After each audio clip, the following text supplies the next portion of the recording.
இதுக்கு ஒரு negative impact விஜயோட அரசியலில் இருக்க தானே செய்யும். அது நிகழ்ச்சிகளை திட்டமிடுறதாகட்டும், இல்லை பர்மிஷன் வாங்குறதாகட்டும், இல்லை விழுந்திருக்கக்கூடிய இம்ப்ரெஷன் ஆகட்டும்.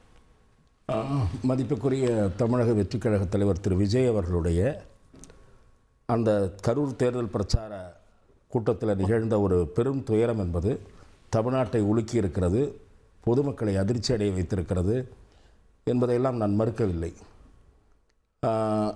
இதில் திரு விஜய் அவர்கள் மீதே மொத்த பழியும் தூக்கி போடுகிற முயற்சியில் குறிப்பாக ஆளுங்கட்சி ஈடுபடுகிறது.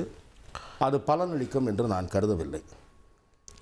ஏனென்று சொன்னால், களத்திலே அங்கே போய் கரூரில் இருக்கக்கூடிய மக்களிடம் பேசிய எங்களுடைய செய்தியாளராகட்டும், வேறு ஓரிரு ஊடக நண்பர்கள், எனக்கு மிக நெருக்கமான நண்பர்களாகட்டும், அங்கே போய் மக்களை சந்தித்திருக்கிறார்கள், பாதிக்கப்பட்ட குடும்பத்தினரை சந்தித்திருக்கிறார்கள். எப்படி அண்ணா திராவிட முன்னேற்றக் கழகத்தைச் சேர்ந்தவர்களோ அல்லது பாரதிய ஜனதா கட்சியைச் சேர்ந்தவர்களோ பல சந்தேகங்களையும் கேள்விகளையும் எழுப்புகிறார்களோ, அதே கேள்விகளும் சந்தேகங்களும் கரூர் மக்கள் மத்தியில் இருக்கின்றது. கரூர் மக்களை உங்கள் நண்பர்கள் சந்திச்சிருக்கிறாங்க, பத்திரிகையாளர்கள் சந்திச்சிருக்கிறாங்க. விஜய் தரப்பில் யாருமே சந்திக்கலன்னு அவங்கெல்லாம் வருத்தப்படலையா? நிச்சயமாக. அதாவது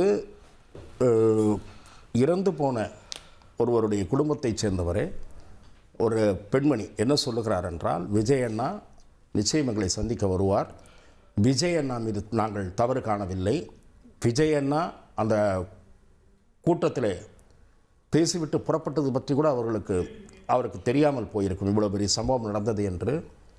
அங்கே எங்களுக்கே பல சந்தேகம் இருக்கிறது. அவருக்கு ஒரு லாங் ரோப் கொடுக்குறாங்கங்கிறீங்க?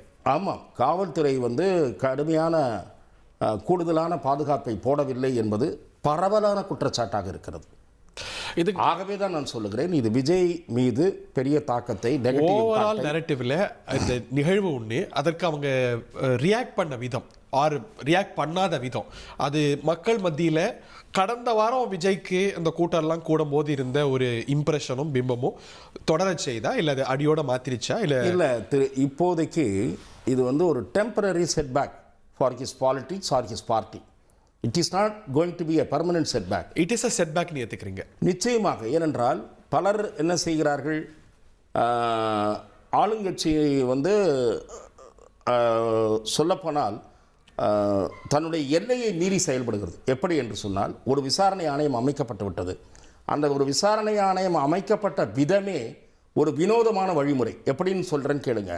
நான் நீண்ட காலமாக பல நிகழ்ச்சிகள் சம்பந்தமான விசாரணை கமிஷன் அறிவிப்புகளை பார்த்தவன் என்ற முறையில் சொல்கிறேன்.